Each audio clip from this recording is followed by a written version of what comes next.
Ang kwentong ito ay hango sa tunay na buhay.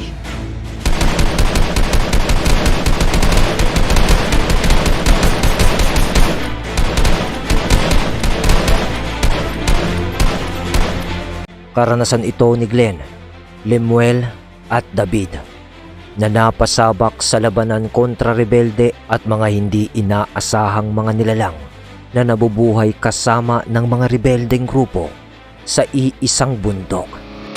Taong 1976, lalawigan ng Mindoro sa kabundukan ng Baco. Mga kabagis, umpisa ng pagganahin ng ating mga imahinasyon sa paki ng subscribe button. Salamat!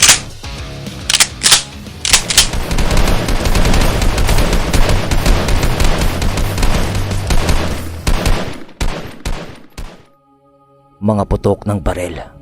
Mga putok ng barel ang laging gumigising sa magpipinsang sina Glenn, Lemuel at David mula sa shooting range ng kabilang base sa bayan ng Sablayan. Nakabase sila noon sa gilid ng isang barangay kung saan napapalibutan ng puno ng nyog at malawak na taniman ng palay. Si Glenn ay isang leader bilang sarhento ng kanilang platoon, bilang mga scout ranger na kinabibilangan din ng isa niyang pinsan na si Lemuel na nooy nasa mababang ranggo pa lamang. Private pa lang siya kumbaga. Ganun pa man, magkakasundo naman sila sa kanilang grupo na binubuo ng 12 katao. Si David naman ay isa ring leader ng pangalawang platoon na mga scout ranger din na binubuo din ng 12 katao at ang may mataas na posisyon bilang kapitan. Maaga silang nagising ng araw na yun at agad namang bumungad sa kanila ang mga sundalong nagtitraining sa pagbarel sa isang malawak na training ground at shooting range ng kanilang base. Noong araw ding yun kasi ay may mahalaga silang gagampanang misyon. Meron kasing bumaba na isang utos mula sa kanilang general na may kaugnayan sa mga rebelding namumugad sa kabundukan ng Baco malapit sa bayan ng Sablayan. Nais yung ipahuli at bigyan ng karampatang parusa ng naaayon sa batas. At ang grupo ng magpinsang Glenn at David ang naatasang gawin ang misyon na yun. Ang grupo kasi nila noon ang pinakamatinik pagdating sa pakikipaglaban sa mga liblib na lugar.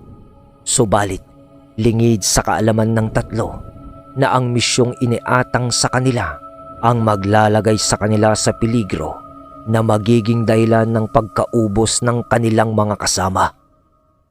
At siya ring magiging dahilan upang walang awa silang pumatay ng mga rebeldeng grupo na kasapi ng kulto at mga aswang na siyang resulta ng mga ritual na ginagawa ng mga naturang kulto. Matapos nilang makapag-agahan lahat ng araw na yun, ipinatawag na sila ng isang opisyal na may mataas na ranggo sa kanilang base upang ihayag sa kanila ang gagawin nilang misyon sa kabundukan ng Baco. Habang nakahanay sila at matikas na nakatayo sa harapan ng isang opisyal, nag-umpisa na itong magsalita sa kanila habang palakad-lakad sa kanilang harapan. "Ben! May utos mula sa nakakataas. Kailangan ng masugpo ang mga rebelding naglulungga sa bundok ng Baco. At kayo ang aking inaatasan na gumawa ng misyong ito. Malaki ang tiwala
ng kanilang mga pangangailangan sa pang-araw-araw. Nagtayo sila noon ng malalaking barracks gamit ang tolda na kanilang dala. Pagsapit ng dapit hapon, nag-uusap-usap muna silang lahat upang bumuo ng plano para sa gagawin nilang pagpasok sa teritoryo ng mga rebelde. Napagkasunduan nila noon na pasukin ang lugar ng mga rebelde na magkahiwalay ang kanilang grupo upang sa ganun ay magawa nilang makorner ang mga ito kung sakali man na magtangkang tumakas ang mga yun. Tatahakin nila noon ang magkasalungat na direksyon patungo sa kuta ng mga rebelde. Alam na rin kasi nila ang lugar kung nasaan ang kampo ng mga rebelde na to sa pamamagitan ng mga impormasyon mula sa kanilang intel. Papasukin nila ang lugar pagsapit ng takip silim kinabukasan. Nang sumapit noon ng kinabukasan, nagtungo muna sila noon sa malapit na baryo sa kanilang kampo upang alamin ang kasalukuyang sitwasyon ng mga tao doon. Magkakasama noon sina Glenn at Lemuel at ang buo nilang grupo na nagtungo sa baryo. Naiwan noon ang grupo ni David sa kanilang kampo. Tangan ng malalakas na kalibre ng mga baril ay binagtas nila noon ang daan patungo sa baryo. Masaya pa sila noong nag-uusap-usap tungkol sa mga nauna nilang karanasan sa pakikipagbakbakan sa mga rebelde.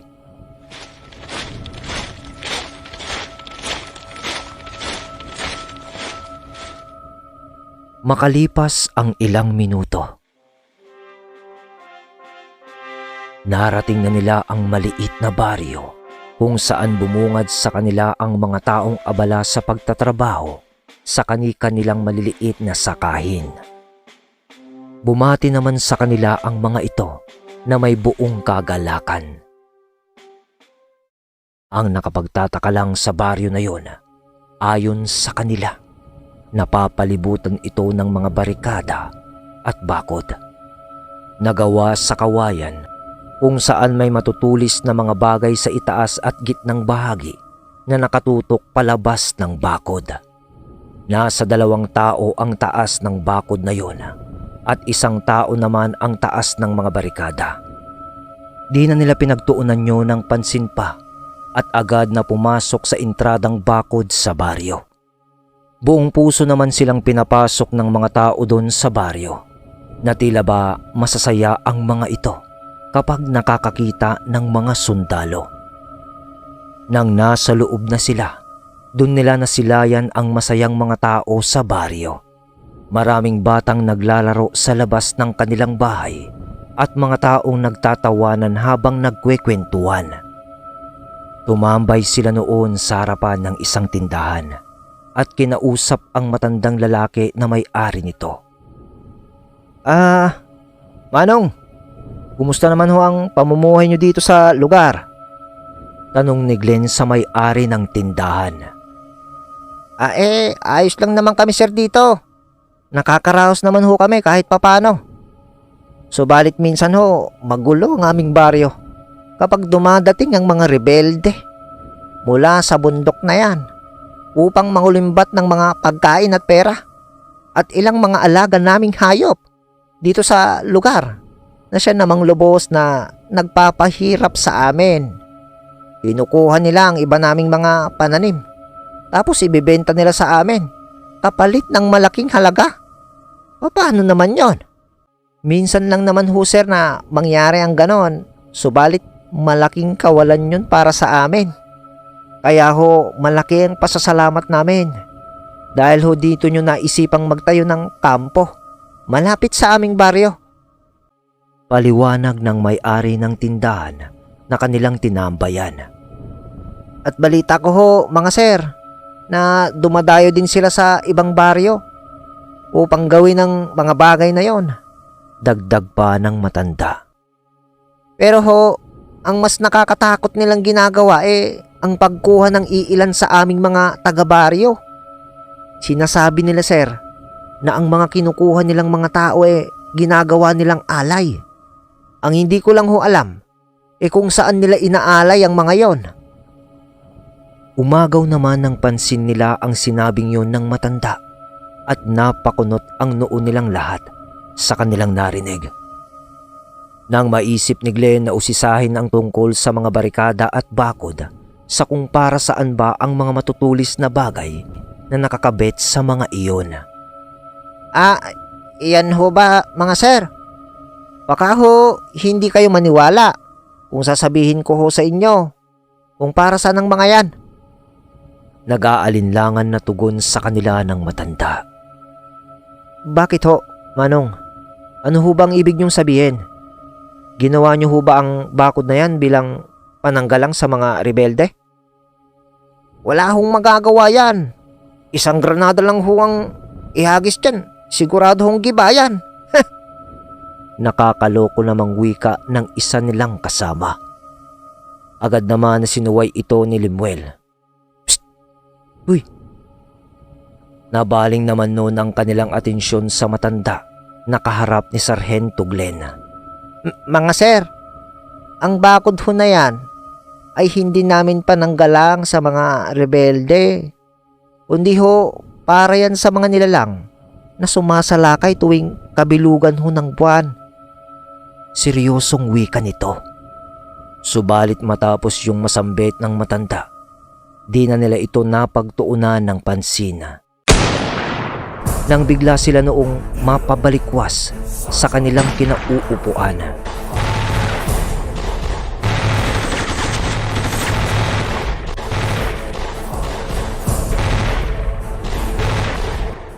Nang makarinig sila ng sunod-sunod na pagputok, napatayo nun si Sargento Glenn at nagwika ng, "Sa kampo! Sa kampo yun ah!"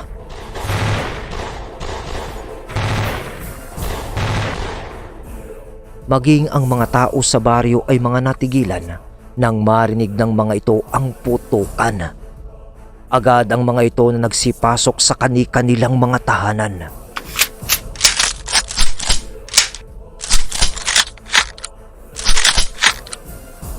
Sila namang magkakasama ay mabilis na lumabas ng baryong yun. Tinakbo nila ang daan na kanina'y kanilang dinaanan upang mabilis na marating ang kampo.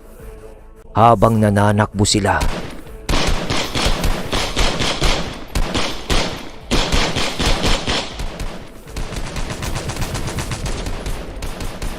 dinig na dinig nila ang walang tigil na putukan ng baril. At ilang sandali pa, nagawa na nilang marating ang kampo.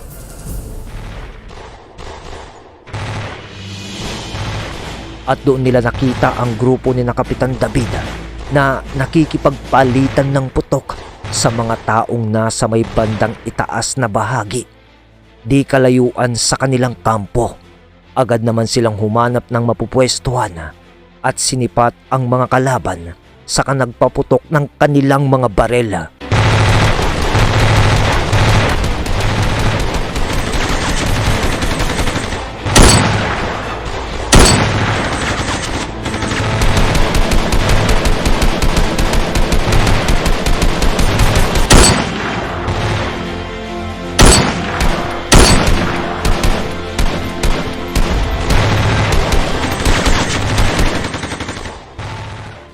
Nagkandabutas-butas ang kanilang mga baraks noon dahil sa pagtama ng mga bala mula sa mga rebeldeng balak sanang muling pasukin ang baryo. Subalit ang kampo ng mga sundalo ang nasugagaan ng mga ito. Natamaan nila ang iba sa mga rebelde. Ngunit batid nilang hindi nila yun napatay. Maya-maya pa, nasipat na nila ang pag-atras ng mga ito. Dahil sa mga kasamaan nilang nagtamo ng tama ng mga bala. Susundan na sana nila ang mga yon. Subalit pinigilan sila ni Kapitan David at sinabing hindi pa yun ang oras ng kanilang pagsalakay sa lungga ng mga yon. Goddammit, Reyes! Bakit mo agad pinaputukan? Di ba sabi ko palapitin niyo muna ng gusto? Para wala nang makatakas. Tignan yung nangyari! Nakatakbo pa! Sermon ni Kapitan David sa kanyang mga tauhan, lalo na kay Reyes na kabilang ng kanyang grupo. Pasensya na ho, Kapitan. Nabigla din ako eh. Mga armado kasi. At mukhang di gagawa ng maganda. Sagot naman ni Reyes. Talagang di gagawa ng maganda yon. Rebelde! Di bale, mamaya, Pagsapit ng dilim, papasukin natin ang lungga nila. Ihanda niyo ang lahat ng ating mga kagamitan. Magdala na rin kayo ng makakain. Baka matagalan tayo sa bundok na yan. Gawin niyo ang lahat ng inyong makakaya upang sugpuin ang mga rebelding yan. Is that clear? Maotoridad na wika ni Kapitan David. yes sir! Sagot naman ng kanyang mga kasamahan.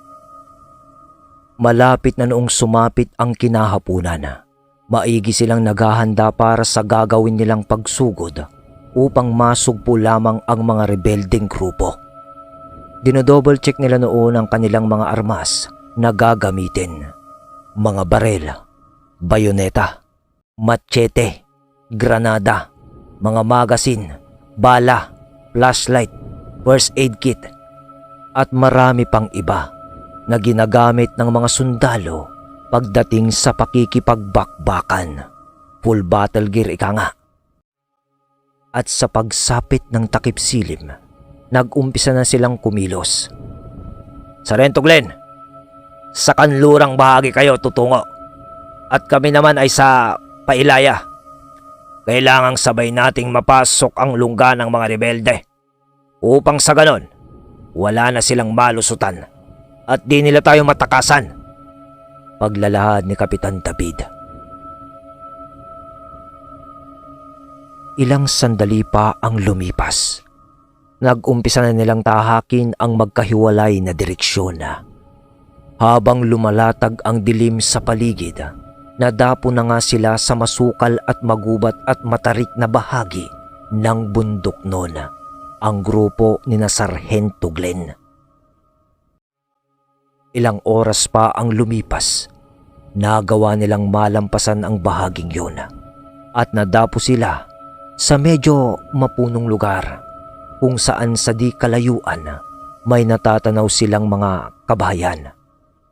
Sumikat na rin noon ang maliwanag na sinag ng buwan. Samantala, sina Kapitan David noon kasama ng kanyang grupo ay narating ang isang lugar na mapuno kung saan walang tumutubong damo sa paligid dahil sa kapal ng tuyong dahon sa lupa na nalaglag. May natatanaw na rin sila noong mga kubo kung saan sa gitna ng mga ito ay may isang malaking kawa na nakasiga sa naglalagablab na apoy. Kaya naman napakubli sila noon dahil sa kani-kanilang nasilayan sa lugar na yun. Marahan silang lumalapit sa mga kubong yun habang inihahanda nila ang kanilang mga armas.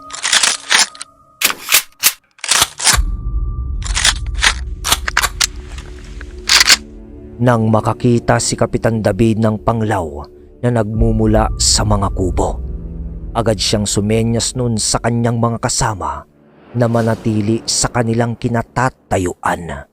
Nakakarinig din sila noon ng mga pagkaluskos mula sa itaas ng mga puno. Kaya maigi din nila yung pinagmasdan upang masigurado na walang tao na nagmamasid mula doon na magagawa silang matunton sa kanilang kinaroroonan. Subalit, wala silang makita dahil sa dilim ng paligid. Pinatay din kasi nila noon ang mga flashlight na nakakabit sa kanilang mga armas. Nang bigla naman silang magulantang nang may biglang sumigaw sa isa sa kanilang mga kasamahan kasabay ng putok ng baril. Nakaagaran din namang naglaho. Anong nangyari? Anong nangyari? Sigaw ni Kapitan David. Kapitan! Si Santos! Nawawala! Sigaw naman ni Reyes. Dahil doon ay sinindihan na nila noon ang kanilang mga flashlight upang magawa nilang masipat ang buong paligid. Inilibot nila noon ang liwanag ng kanilang mga flashlight. Subalit, tanging mga puno at putol na sanga ang kanilang nakikita sa paligid. At di nila makita ang katawan ni Santos na isa nilang kasama. Nakarinig naman sila ng isang pagtawa na umalingaw-ngaw sa buong paligid. Matinis at garalgal na tawa na parang baliw ang kanilang naririnig sa paligid. Kaya naman, muling sumenyas si Kapitan David noon sa kanyang mga kasama. Natalasan ang kanilang mga paningin. Habang iniilawan nila noon ang buong paligid ng kanilang mga flashlight, sari-sari ng mga ingay ang kanilang naririnig. Madami na rin noon ang pagkaluskos at paggalaw ang kanilang nakikita mula sa itaas ng mga puno at sa ibaba. Bawat makita nilang gumagalaw ay kanilang pinapaputukan.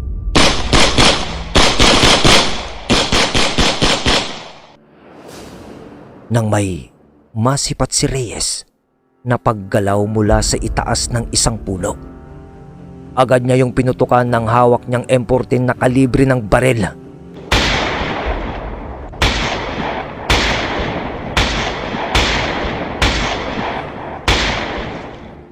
Subalit nagulat at nahintakutan naman siya nang ang katawan ni Santos ang lumaglag mula doon.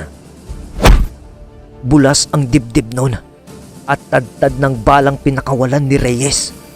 Napamura na si Kapitan David ng mga oras na yun. Muling nabaling naman noon ang paningin ni Kapitan David nang bigla muling sumigaw ang isa nilang kasama na nagpakawala pa ng putok at bigla ding nawala. "Kapitan! Si Robles! Nawawala na rin!" Salita ng isa nilang kasama.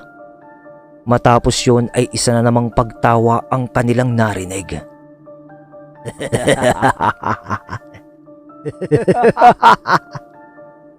Kaya naman nagsama-sama na sila noon upang mabantayan ang bawat isa. Subalit muli silang nagulantang nang katawan naman ni Robles ang nalaglag mula sa itaas ng puno. Na nakahiwalay na ang ulo sa katawan, wak-wak ang tiyan at wala ng mga lamang loob ito. "Kapitan, mukhang di mga tawang may gawa nito. May mga kalaban tayong di natin nakikita." Nanginginig na boses ni Reyes habang nagsasalita ito. "En! Retreat! Uubos tayo dito. Di natin alam kung ano ang kalaban natin. Perez, magradyo ka kay Sargento Glenn. Alamin mo ang sitwasyon nila." Utos ni Kapitan David sa kanyang mga natitirang mga kasama.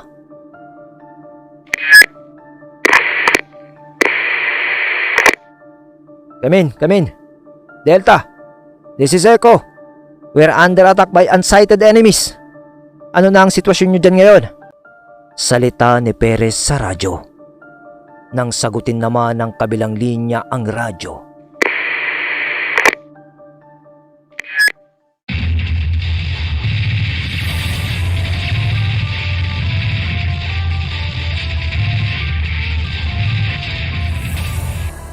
Nakakabinging mga putukan din ang kanilang mga narinig at nagsalita ang boses sa kabilang linya ng, "Napapalaban din kami ngayon sa mga rebelde. We need your backup. Now!"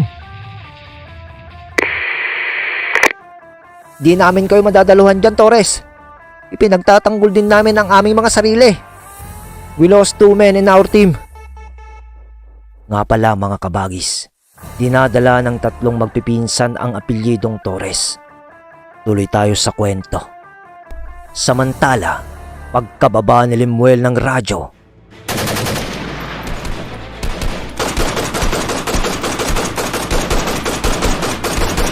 Agad siyang nagpaputok ng baril sa rebeldeng grupo na nakakasagupan nila.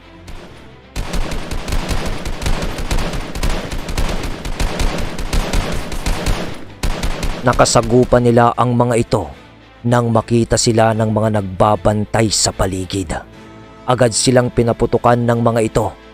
Kaya naman gumanti na rin sila noon sa pagpapaputok. Isang granada ang ibinato noon ni Sargento Glenn sa lugar na pinagkukublian naman ng mga rebelde. Nagsitalsikan naman noon ang mga katawan ng mga kasapi ng rebelde na nahagip ng pagsabog ng granadang ibinato ni Sargento Glenn. Masyado silang marami mga kasama. Lim, nasaan na ba sina Kapitan David? Tanong ni Sargento Glenn kay Limuel na nooy siyang may hawak ng radyo. Kuya Glenn, nagradyo si Perez kanina. Sa pagkakaintindi ko, napapalaban din sila. Pero di ko lang masyadong narinig kung sa rebelde rin ba. Tugon ni Limuel kay Glenn. Ah, ganun ba? Subukan mong humingi ng tulong sa base. Masyadong marami ang kalaban natin. Muling sigaw na wika ni Sargento. Subalit nang kontakin na ni Limuel ang kanilang base,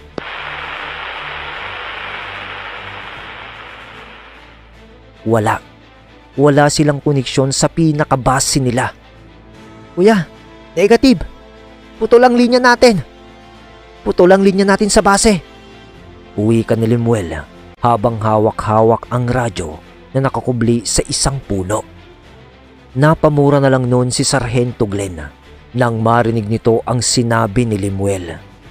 Kaya naman, nagpasya na silang umatras dahil sa napakarami nilang kalaban at ang iilan sa kanila noon ay nagtamo na rin ng mga sugat mula sa tama ng mga bala. Nakakakilos pa naman sila ng maayos. Subalit talagang tagilid ang kanilang sitwasyon kasi para bang di nababawasan ang kanilang mga kalaban. Nasisipat nila noon ang mga natamaan nilang mga rebelde na nakahandusay na sa lupa. Pero muli yung bumabangon at gumaganti pa ng putok, maliban na lang sa mga nasabugan ng granada. Walang hindi nga normal ang mga taong to. Uwi ka ni Sargento, sabay bigay niya noon ng hudyat sa kanyang mga kasama upang magsiatras. Naisip niya noon na hanapin muna ang grupo ni Kapitan David bago sila bumalik sa kampo. Nagpapaputok sila noon ng kanilang mga baril sa mga rebeldeng grupo.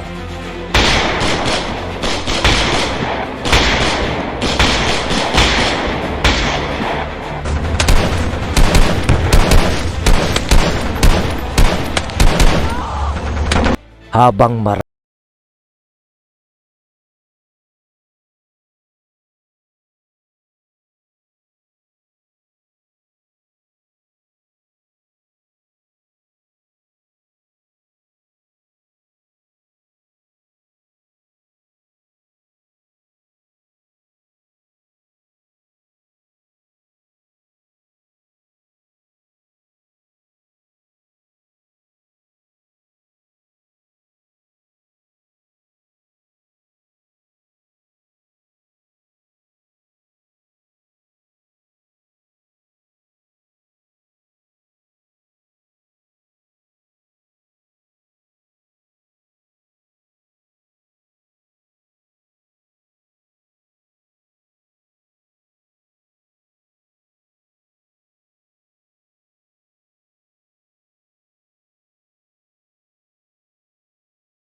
putok ng baril. Samantala, Perez! Perez! sigaw ng isang kasamahan sa grupo ni Kapitan David. Nakita ng isang kasamahan ni Kapitan David ang pagdagit ng isang nilalang noon kay Perez. Napakabilis noon, subalit nagawa yung mahagip ng mga mata ng isa nilang mga kasama. Isang nilalang na may malapad na pakpak ang dumagit noon kay Perez at agad na dinala yun ng nilalang sa itaas ng isang puno. Dahil sa nakita ng isa sa kanilang mga kasama ang kasalukuyan nilang mga kalaban sa lugar. Unti-unti nang lumantad ang mga yun sa dilim. Nagsilitawan noon ang mga nagliliwanag na mata na parang sa aso sa pagitan ng mga puno. At sa itaas naman ng mga puno, ang mga mapupulang mata ang kanilang mga nakikita. Halos na sa buong paligid pala ang kanilang mga kalaban ng sandaling iyon. At nang mailawan ni Kapitan David ang mga nilalang na nasa lupa, ay nanlaki ang kanyang mga mata at napakross sign ito sa kanyang mga nakita. Mga kasama, mukhang mali ang lugar na napasok natin. Nasa lungga tayo ng mga aswang. Maging mapagmatsyag kayo. Ihanda nyo ang mga armas nyo. Di na ata tayo makakalabas dito ng buhay. Pero lalaban tayo hanggang sa huli ng ating mga hininga. Wika ni Kapitan David.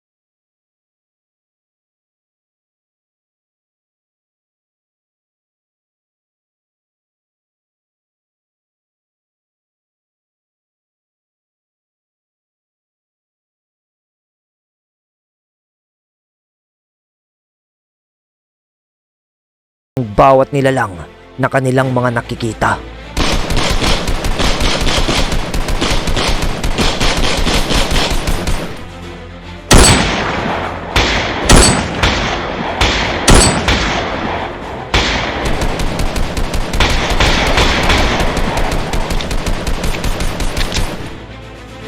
Mabibilis naman ang pagkilos na ginawa nun ng mga nilalang na kanilang karap. Kaluskos sa paligid, pag-uga ng mga puno, pagsisilaglagan ng mga sanga at dahon, ang tangi nilang nakikita. Makatama man sila noon sa mga nilalang, nakapagtataka namang parang di umi-epekto ang mga armas nila sa mga ito.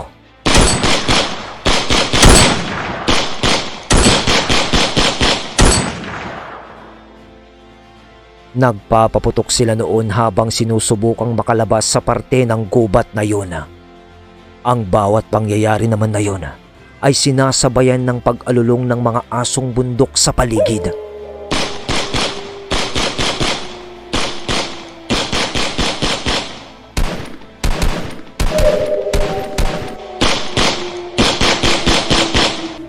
Umakapal na rin noon ang ulap sa kalangitan.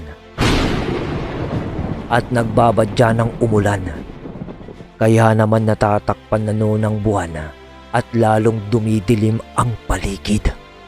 Bahagya nun huminto ng pagpapaputok sina Kapitan David upang pakiramdaman ang paligid.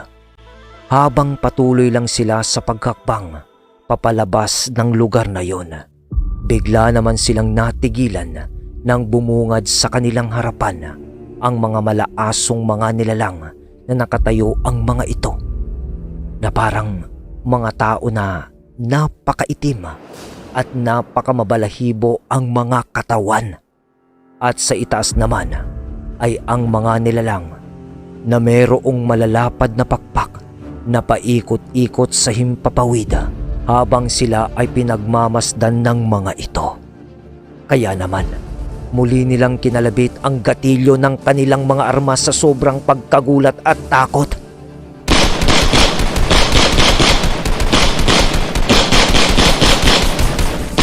Kapitan! Anong klaseng mga hayop ang mga yan?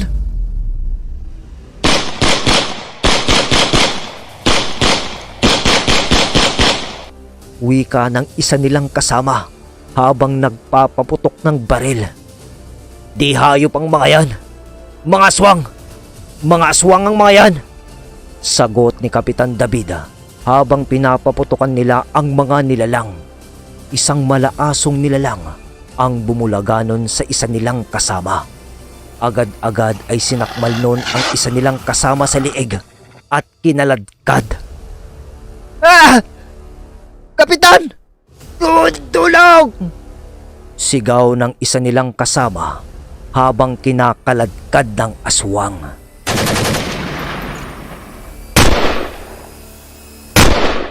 Nagpapaputok pa yun, subalit bigla ding nawala.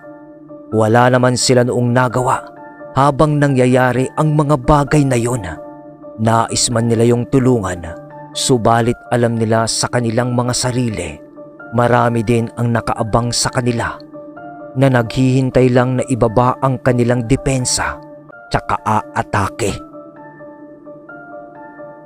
Sa mga oras na yun, 8 na lang silang natitirang buhay nang bigla silang napahinto dahil sa pinalibutan na sila ng mga nilalang habang marahan silang nilalapitan ng mga ito.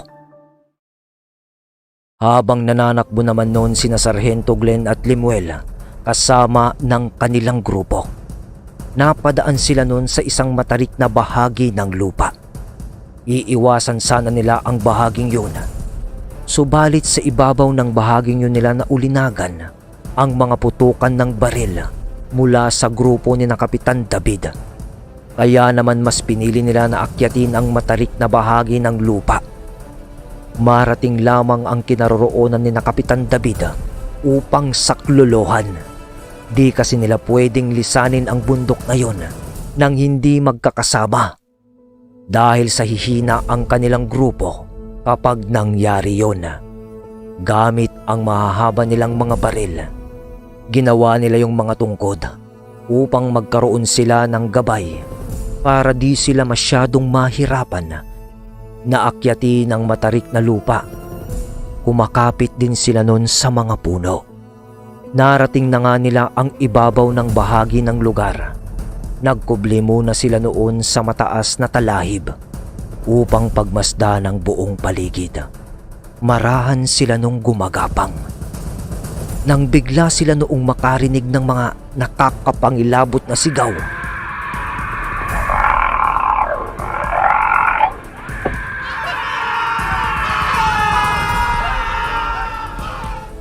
Kaya naman wala na silang nagawa at magpaputok ng kanilang mga baril.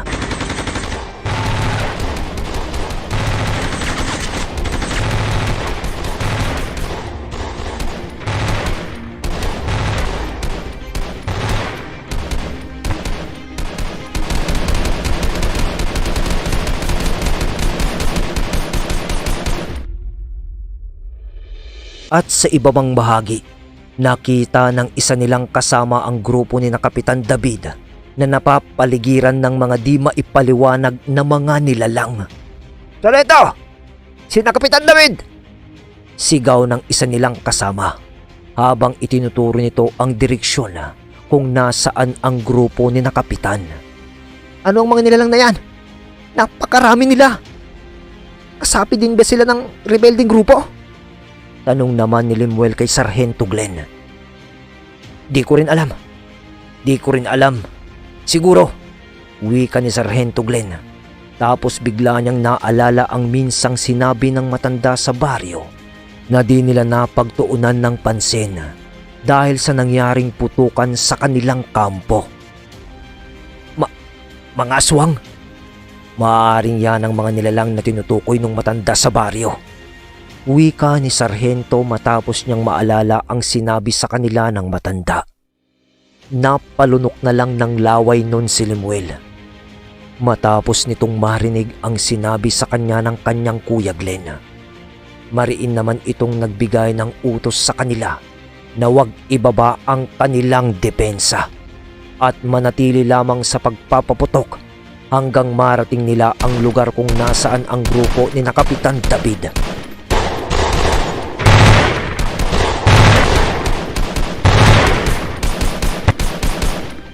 Nakikita pa nila noon ang pagbagsak ng ilang nilalang na tinatamaan ng kanilang mga bala. Nang marating na nila noon ang kinaroroonan ng grupo ni na Kapitan David, ang mga nilalang naman na nakapalibot sa mga ito ang kanilang pinaputukan sa pagtama ng bala mula sa kanilang grupo ni na Sargento Glenn.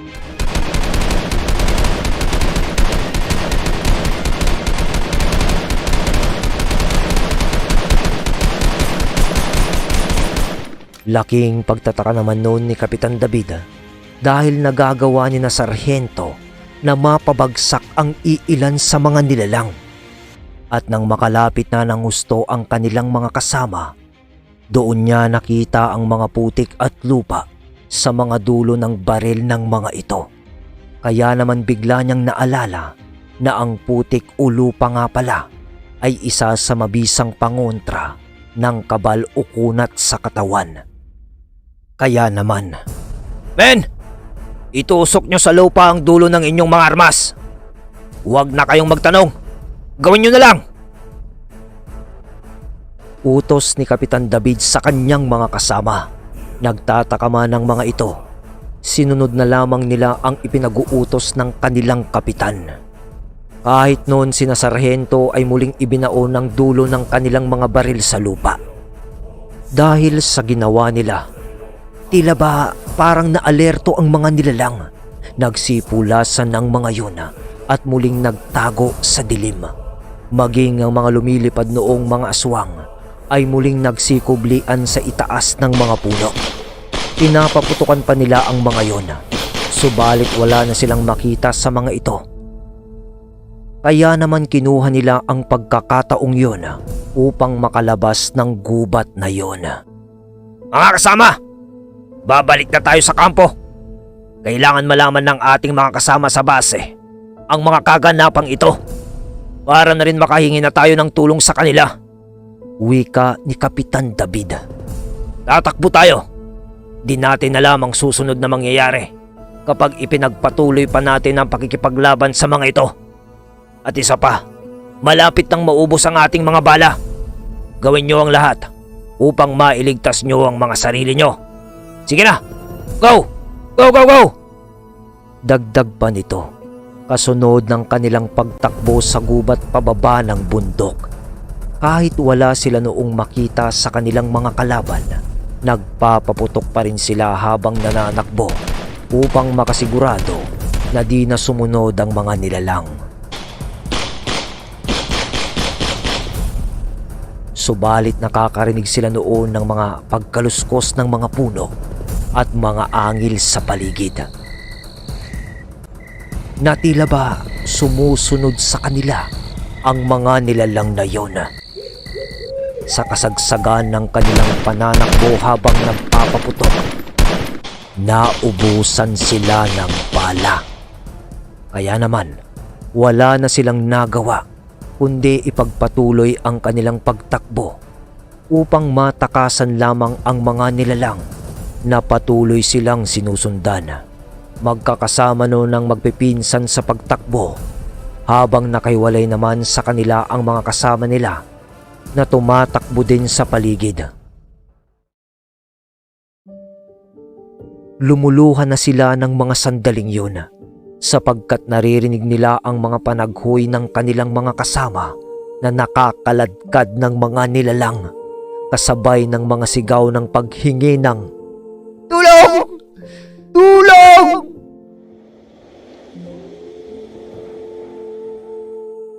Kahit saan nila idako ang mga paningin nilang tatlo, nakikita nila ang kanilang mga kasama na humahandusay sa lupa habang mabilis na hinahatak ng mga nilalang sa karimlan ng paligid. Mabigat man sa kanilang kalooban na pabayaan ang mga ito, ginagawa pa rin nila yun at nagpatuloy na lamang sa pagtakbo.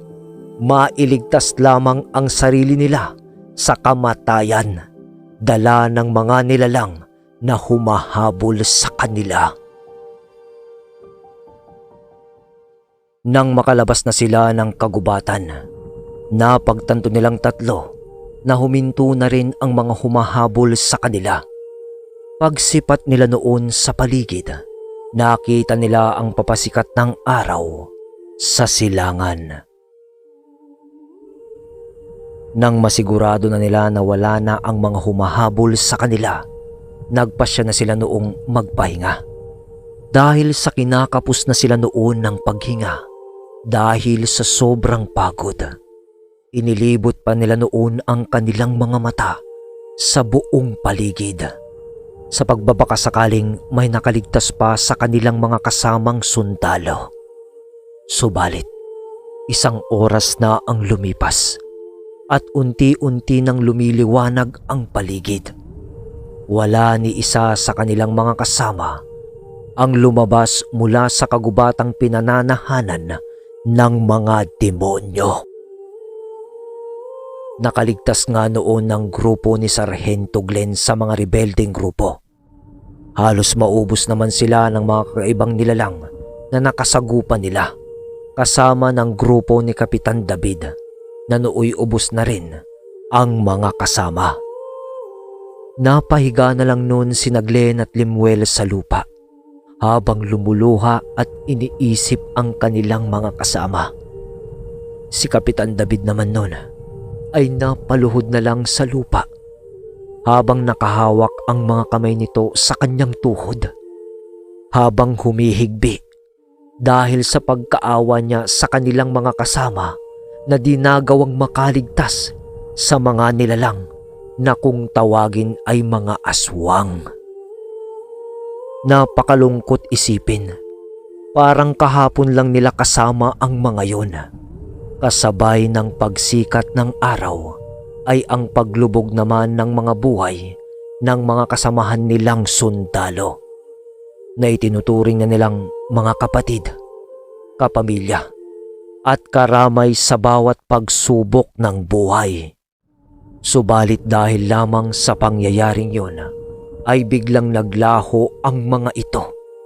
Halos madurog ang puso nila at gumuho ang mundo nilang tatlo dahil sa labis na paghihinagpis. Lungkot at awa para sa kanilang mga kapatid na sundalo ang kanilang naramdaman. Sa kabila ng masalimuot nilang karanasan sa nagdaang gabi, ipinagpasa Diyos na lamang nila ang mga kaluluwa ng kanilang mga yumaong mga kasama. Pinili nila noong maging matatag upang ipagpatuloy ang kanilang mga buhay. Bagaman, nasa puso nila ang paghahangad ng paghihiganti. Subalit, wala naman silang magagawa dahil sa sila ay mga ordinaryong tao lamang na nakikipaglaban para sa kapayapaan ng Pilipinas.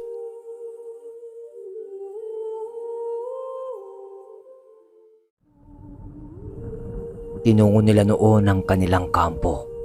Ngunit lalo silang nalungkot at nawala ang natitira nilang mga pag-asang makauwi sa kanilang base nang makita nila ang kanilang kampo na gibana at wasak na ang kanilang mga baraks.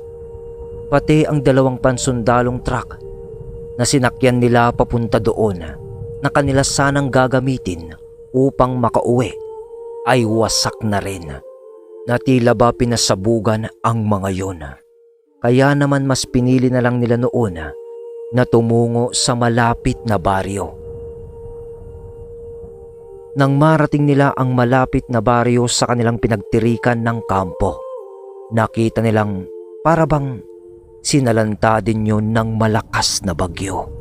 Dahil sa sira na ang mga barikada at bakod noon at ang mga pananim sa buong paligid ay bungal-bungal na rin na parabang sinabutahi ito.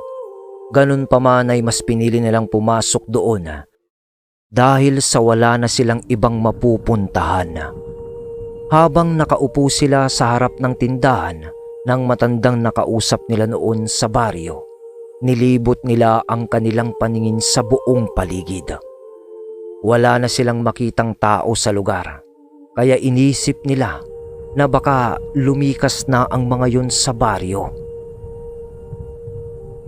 Nang sandali ang lumipas, nabaling naman ang kanilang paningin sa intradang pasukan ng baryo nang may pumasok doon na isang lalaki. Nang makapasok na yun at makalapit sa kanila, kaagad naman nila yung nakilala, yung may-ari ng tindahan. Nang makalapit na sa kanila ang matanda, kaagad naman yun nagtanong ng, "Oh, mga Ginoo, ano hong nangyari sa inyo? Alam ko na. Napasabak kayo sa mga aswang, hindi ba?" Oo Manong. At sa kasamaang palad, nasawi po ang lahat ng kasama namin. At tanging kami lang ang nakaligtas. Makulimlim na muka at tulalang tugon ni Kapitan David. Teka, Manong, bakit niyo ho alam? Takang tanong naman niya. Mga ginoo, putok na putok ho ang tungkol sa mga aswang na naninirahan sa bundok na yan. Kasama ng mga rebelding grupo. Sa katunayan, pangalawang pangkat na kayo ng mga sundalo ang ipinadala dito. Subalit walang nakaligtas sa mga naunang sundalo at tanging kayo pa lang ang nagawang makatakas sa kamay nila. Tugon naman ng matanda. Manong, ano hong nangyari dito sa inyong baryo? Usisang tanong naman ni Sargento Glenn. At saka, nasaan na hong mga tao dito? Singit na tanong naman ni Lemuel. Nako mga ginoo, sinalakay kami ng mga rebelde kagabi at pinagkukuha ang iilang gamit namin at mga pera. Pati mga alaga naming mga hayop ay tinangay din nila. Wala naman silang pinaslang sa amin. Subalit mas pinili na namin na lumikas at lumipat sa ibang baryo bago pa ulit mangyari ang pananalanta ng mga rebelding yon. Sagot ng matanda. Bumalik lang ako dito sa pagbabakasakaling may makuha pa akong mga gamit na maaari pang pakinabangan. Nga pala mga ginoo, kung wala kayong mapupuntahan, mas mabuti pang sumama na kayo sa akin. May manggagamot sa bagong lugar na aming nilipatan. Dadalhin ko kayo doon nang maagapan niyang mga sugat niyo. Malayo tayo sa kabihasnan, kaya tanging mga manggagamot lang ang maaasahan yung manggagamot sa inyo dito, sa kabundukan. At kung may pagnanais kayong ipaghiganti ang buhay ng mga nawala niyong kasama, ay malaki ang maitutulong sa inyo ng manggagamot na yon. Dagdag pa nito, sabay ayas sa kanila at pagrekomenda sa manggagamot. Di naman na tumanggi pa ang tatlo sa alok ng matanda dahil sa wala din naman silang mapagpipilian dahil nga wala na rin silang mapupuntahang lugar.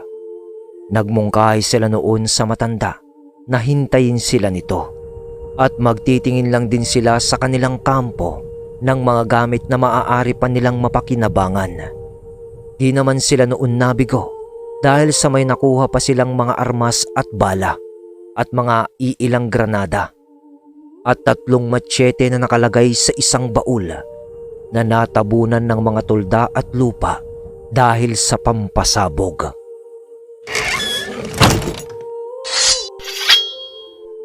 Makalipas ang ilang oras, magbabandang tanghali na noon, nang marating nila ang nilipatang lugar ng mga taga-baryo kasama ng matanda.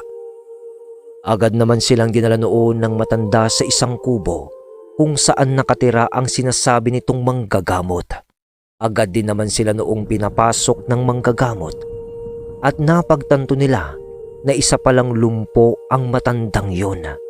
Nakita kasi nila ang isang binti nito na may nakakabit na kahoy na nagsisilbing mga paan nito. Nakita nila yon nung magtanggal ang matanda ng pantalon nito.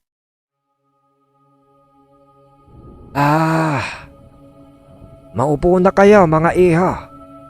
At nang malapatan ko ng mga lunas ang mga pinsala niyo. Mga sundalo kayo, hindi ba?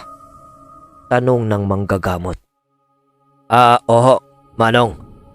Tugon naman ni Kapitan David. Marahang umupo nun sa harapan nila ang matanda at halos pikit matang inaninag ang mga pangalan sa kanilang mga kasuotan. PFC Torres, SSG Torres, Captain Torres. Bulong ng matanda habang binabasa ang mga apelyido nila sa kanilang mga uniforme. Matapos yun ay ngumiti sa kanila ang matanda at pinaghubad na sila nito upang haplusan ng mga gamot ang kanilang mga sugat na langis na merong nakababad na sari-saring mga ugat ng halaman. Habang ginagawa yun ng matanda, Nagkukwento naman ito tungkol sa mga nilalang na kanilang nakasagupa sa kabundukan ng Bako. Ayon sa matanda, na alam niya na napalaban ang magpipinsan sa mga aswang at rebelde na nananahan sa naturang bundok. Dahil sa mga sundalo ang tatlo, ninais ng matanda na ipaalam sa mga ito ang kanyang nalalaman tungkol sa pangkat ng mga rebelde at lupon ng mga aswang. Ayon sa matanda na ang mga aswang at rebeldeng nananahan sa kabundukan na yun ay magkakasama at napapabilang ang mga yon sa grupo ng mga kultong kayang bumuhay ng mga namatay sa pamamagitan ng paghingi ng basbas mula sa kanilang Panginoon na isang demonyo. Nagsasagawa ng mga ritual ang mga yon sa pamamagitan ng pag-aalay ng mga buhay ng mga ordinaryong tao. Ayon pa sa manggagamot na marami ng taon ang nakalipas nang mabuo ang grupo ng kultong yon. Nung una ay kukonti lang sila. Subalit nang dumaan ang ikalawang digmaan ay bigla silang dumami. Ayon pa sa matanda na ang karamihan sa mga yon ay mga sawing palad na mga sundalo ang kumalaban sa kanila.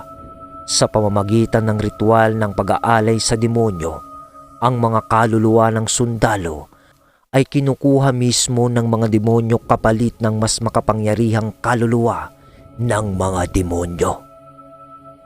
Ang iba sa mga katawang nasa niban ay naging mga halimaw o mga aswang. At ang iba naman ay nananatiling mga tao, subalit may kakaibang lakas na taglay. Gumagamit sila ng mga barel na nakukulimbat nila sa mga sundalong ipinapadala sa lugar na siya namang pinagkukunan nila ng mga katawan upang maging alay. Mahaba ang kwento ng manggagamot na ang pangalan ay Tatang Guillermo. Oo mga iho, ipinapadala ang mga kagaya niyong sundalo dito sa lugar para lang gawing alay. Alam niyo kung bakit? Dahil isa sa mga opisyal niyo ay kasapi ng kultong sinasabi ko. Oo, rebelde silang maituringan, subalit di sila mga pangkaraniwang tao. At napag-alaman ko na kasapi ang isang opisyal nyo sa kulto. Yun dahil isa rin ako sa mga sundalong ipinadala dito sa lugar. Kasama si Lieutenant Andras. Ako lang ang nakaligtas sa aming grupo. Hanggang sa may nakilala akong antingero na siyang nagturo sa akin upang palakasin ang mga gamit kong tangan.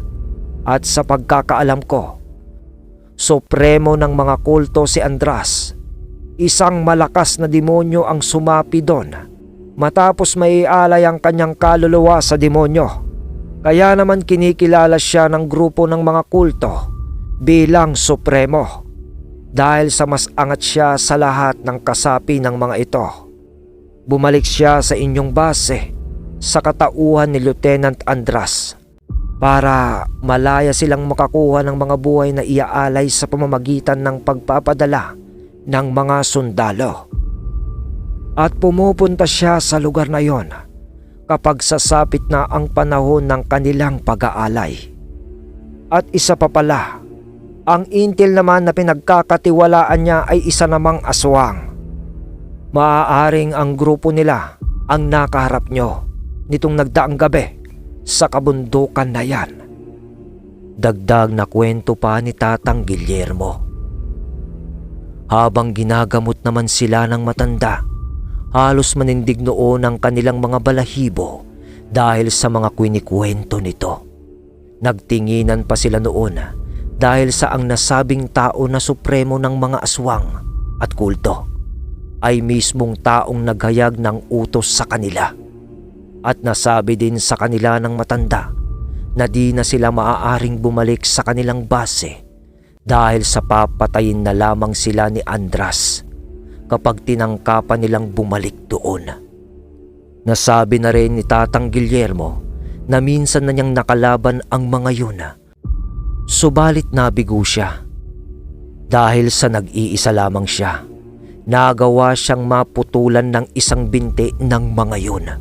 Subalit maswerte naman siyang nakatakas sa pamamagitan ng kanyang mga tangan. Mga Ginoo, Sir, may isa lamang sana akong kahilingan sa inyo. Kapag gumaling na kayo sa inyong mga sugat, maaari niyo ba akong tulungang puksain ang mga demonyong yon? Uwi ka ng matanda habang nagdidikdik ng mga karagdagang herbal na gamot para sa mga sugat nila. Ho? Ano naman po ang magagawa naming mga ordinaryong tao lamang laban sa mga nilalang na yon, Tang? Mabilis na tugon naman ni Glenn sa matanda. Nang marinig ng matanda ang tanong niya noon, bahagya itong ngumiti sa kanila. Sabay sabi ng, "Huwag kayong mag-alala, mga iho. Sir, may magagawa kayo. Ako ang bahala." Tugon ng matanda, kasabay ng pagtapal nito ng herbal na gamot sa kanilang mga sugat.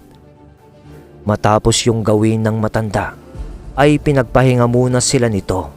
Pinakain rin sila ng matanda upang mapawi naman ang kanilang mga gutom. Sa paglipas ng mga araw at linggo, tuluyan na nga silang gumaling mula sa mga pinsalang kanilang natamo. Nanatili sila sa kandili ng matanda sapagkat di nila kayang makauwi sa kanilang mga pamilya dahil sa kawalan ng sapat na pera. Dito na rin sila kinausap ng masinsinan ng matanda ukol sa tulong na hinihingi nito sa kanila. Inabot sa kanila noon ni Tatang Guillermo ang isang kwintas na may palawit na medalyon, isang talisman, tsaleko, at 3 binditadong sagradong mga talim. Ibinigay noon ni Tatang Guillermo ang kwintas ng Trispico Roma kay Kapitan at isang patalim na machete, talisman kay Lemuel, at ang tsaleko naman kay Glenn na may kasama ding patalim na machete. At dahil sa kapwa sila mga sundalo, di na nila kailangan pang dumaan sa mga pagsubok. Mga kabagis, umpisahan ng paganahin ang ating mga imahinasyon sa pakinang subscribe button. Salamat! Mag-uumpisa na kaagad silang aralin ang mga kakayahan ng mga gamit na ibinigay sa kanila ni Tatang Guillermo. Ipinaliwanag na rin noon ng matanda ang taglay na abilidad ng mga gamit na ibinigay sa kanila nito. Ayon kay Tatang Guillermo, na ang Trispico Roma na tangan ni Kapitan David ay tinataglay ang kapangyarihan ng 3 persona ng kalangitan at sumisimbolo ang 3 letrang nakaukit sa bawat sulok ng medalyon, at ang mata naman sa gitna nito ay sumisimbolo ng Infinito de Dios.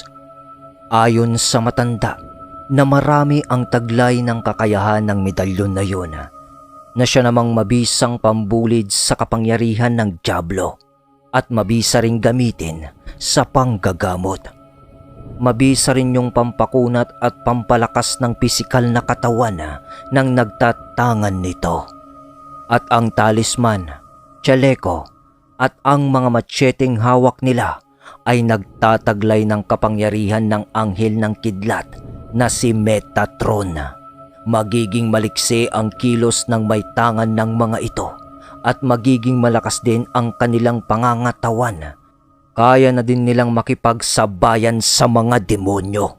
Subalit mas magiging malakas pa sila kapag natutunan na nila ang mga tamang paggamit dito at sa mga orasyon na pantawag sa kapangyarihan ng 3 persona ng langit at anghel ng kidlat. Kaya naman iminungkahi ni Tatang Guillermo sa 3 na magmula sa araw na yun ay araw-araw nilang kabisahin ang mga orasyon na nakapaloob sa mga testamento ng kanilang mga agimat na tangan. Dahil sa may paniniwala naman silang 3 sa mga supernatural na bagay, di na sila tumanggi pa sa alok nito. Sumang-ayon na rin silang tulungan ang matanda sa kadahilanang nasa katauhan din nila ang pagnanais na maghiganti sa mga demonyo para sa buhay ng kanilang mga kasamang sundalo.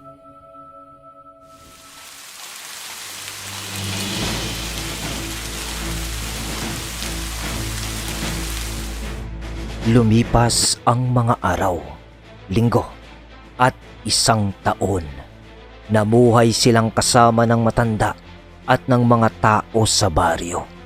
Nagawa na ring makabisa ang lahat ng orasyon na ibinigay sa kanila ni Tatang Guillermo sa pamamagitan ng mga testamento ng kanilang mga gamit na tangan. Si Lemuel at Glennon ay halos magkapareho lang ng mga usal at orasyon na kinabisa dahil sa parehong nagtatangan ng kapangyarihan ng anghel ng kidlat ang mga agimat nilang hawak. Si David naman noon ay nagawa na ring maisaisip ang lahat ng orasyon ng Trispico Roma gaya ng 3 persona ng langit. Pagpapalakas ng gamit sa pamamagitan ng Santissima Trinidad. Mga orasyong panigalpo na kontra rin sa tigalpo. Pampapalakas ng pangangatawan at marami pang iba. Lahat yan ay nagawa nilang itatak sa kanilang mga isipan. Sila din noon ang nagsusubukan ng kanilang mga natutunan habang pinapanood sila ni Tatang Guillermo. Araw-araw, ganon na ganon ang eksena sa bakuran ng bahay ni Tatang Guillermo. Hanggang sa lumipas pa ang mga taon, tuluyan na ngang naging bihasang mga antingero ang kanyang mga disipulong mga sundalo. Isang araw, nang naisipan nilang maglibot-libot sa baryo. Di naman sila pinigilan noon ng matanda dahil sa tagal ng kanilang naging pagsasanay. Panahon naman na para aliwin nila ang kanilang mga sarili. Hanggang sa kanilang paglalakad, nasulyapan ni Glenn ang isang dalaga sa isang tindahan ng mga kung ano-ano. Naakit siya sa gandang taglay ng dalaga. Kaya naman inaya niya noon ang dalawa upang kausapin ang dalaga. Miss, magkano to? Tanong ni Glenn. Tanong ni Glenn sa dalaga na kunwari, bibili. Subalit di niya inaalis ang paningin sa dalaga. Nagulat naman siya at napakamot sa ulo sa naging reaksyon at tugon ng dalaga sa kanya. Sus kuya, alam ko na yan. Kunwari kang bibili. Pero ako talaga pakay mo eh. No, halata naman sa mga tinginan mo sa akin eh.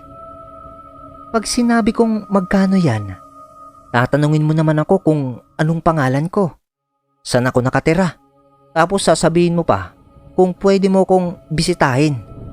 Ay, Masungit na tugon naman sa kanya ng dalaga. Dahil sa naging reaksyon ng dalaga, napahiya naman nun si Glenn. Kaya naman napilitan siyang bumili sa dalaga kahit na wala talaga siyang balak na gawin yon. Habang sa likod niya naman, nagkatinginan nun si David at Lemuel. At bahagyang napapaumis at napipigil sa pagtawa. Nang di makapagpigil ng tawa nun ang dalawa, tumalikod ang mga ito, sabay takip ng isa nilang kamay sa kanilang mga bibig at hawak pa ang kanilang tiyan sa isa nilang kamay. Saka tumawa ng tahimik.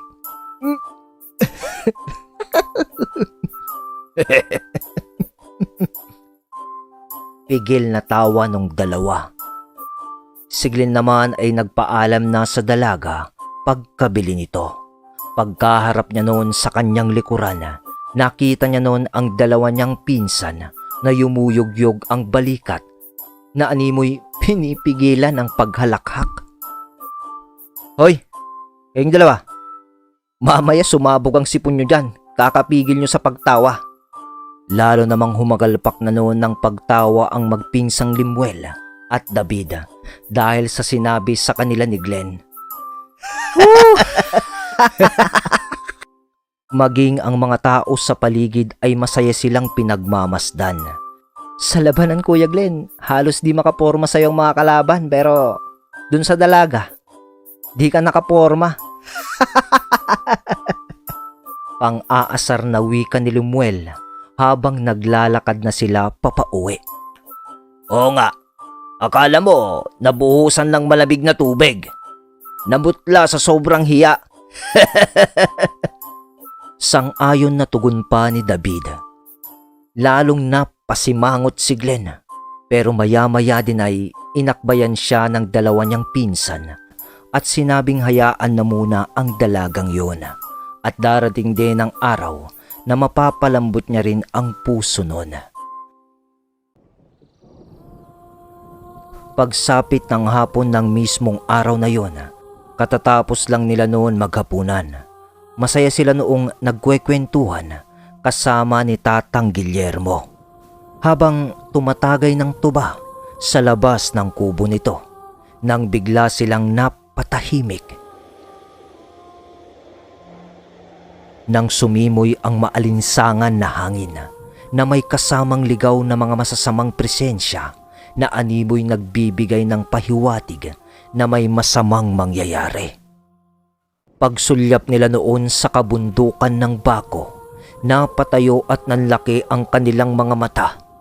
Napatayo at nanlaki ang kanilang mga mata nang makita nila ang mismong tuktok ng bundok na may namumuong maiitim na ulap kasabay ng mga pagkitlat.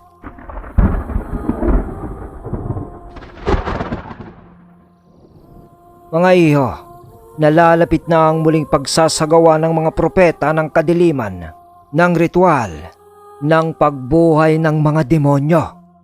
Maganda na kayo, sapagkat nalalapit na ang inyong araw ng pakikidigma. Sa ngayon, maaaring nagsasagawa na sila ng kanilang mga hakbang para sa gagawin nilang mga kademonyohan. At maaaring sa mga susunod na araw, darating ang kanilang supremo na si Andras. Mag-iingat lang kayo sa kanya mga iho, sapagkat marami siyang alipores na mga aswang sa sarot, na mga malaasong nilalang, at ang mga aswang na buroka, ang mga aswang na lipad. Maaaring nakita nyo na sila, at sila ang naging dahilan kaya naubos ang iba nyong mga kasama. Nang marinig nila ang sinabi ni Tatang Guillermo, muling nanumbalik sa kanilang alaala ang minsang mga kaganapan kung saan nila narinig nun ang mga pagsisigaw ng mga boses habang humihingi ng tulong sa tatlo.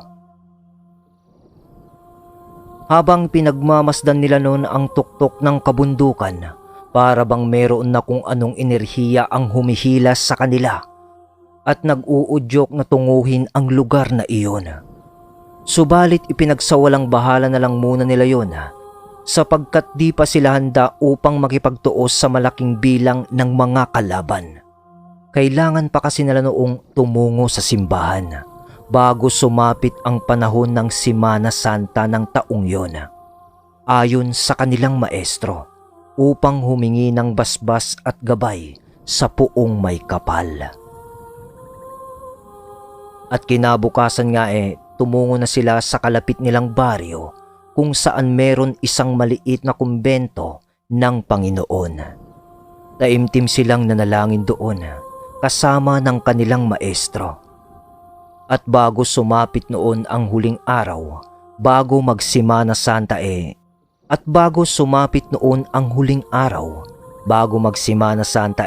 inihanda na nila ang kanilang mga kagamitan na gagamitin sa digmaan na kanilang susuungin.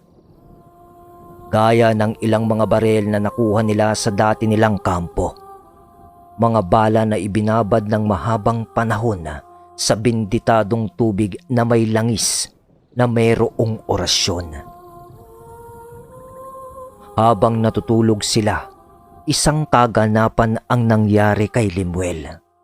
Pagmulat ng mata noon ni Lemuel, laking pagtataka niya nang bigla siyang mapadpad sa isang patay na kagubatan at nababalot ng napakaitim na esensya ang paligid. Anong ginagawa ko dito? Asa na sina Kuya Glenn at David? At anong lugar ito? Mga tanong niya sa kanyang sarili. Subalit, di niya alam ang lahat ng sagot sa kanyang mga tanong. Kaya naman inilibot na lang niya noon ang kanyang paningin sa paligid ng lugar. Pagbihit niya noon ng kanyang likuran, tumambad sa kanya ang mga nilalang na mahigit 20 ang bilang. Maiitim ang buo nitong mga mata at mga buhaghag ang mga buhok ng mga ito. Wala ding suot na pang itaas ang mga yon. Kaya't kitang-kita niya ang mga ugat-ugat na maiitim ng mga ito sa katawan hanggang sa muka. Subalit di niya gaanong namumukaan ang mga ito. Nakangiti sa kanya ang lahat ng iyon habang matalim na nakatitig sa kanya ang lahat ng mga ito. Halos pagpawisan siya noon ng malamig dahil sa kanyang mga nasisilayan. Nang bigla niyang maalala na meron nga pala siyang kakayahang labanan ang ganoong klase ng mga nilalang. Paglipas ng mga ilang minuto, nakikitaan na niya ng paggalaw ang mga yun. Kaya naman mahigpit niyang inikom ang kanyang kanang kamao upang hawakan ang machete. Subalit wala siyang nahawakan na patalim. Kaya naman mabilis niyang sinulyapan ang kanyang kanang kamay at doon niya nakita na wala pala siyang dala na kahit anong patalim o kahit anong baril. Ang tanging nasa katawan niya lang noon ay ang talisman ng anghel ng kidlat. Ngunit kailangan niyang ipagtanggol ang kanyang sarili. Inikom na lamang niya noon ang mahigpit ang dalawa niyang kamao upang manumanuhing labanan ang mga nilalang.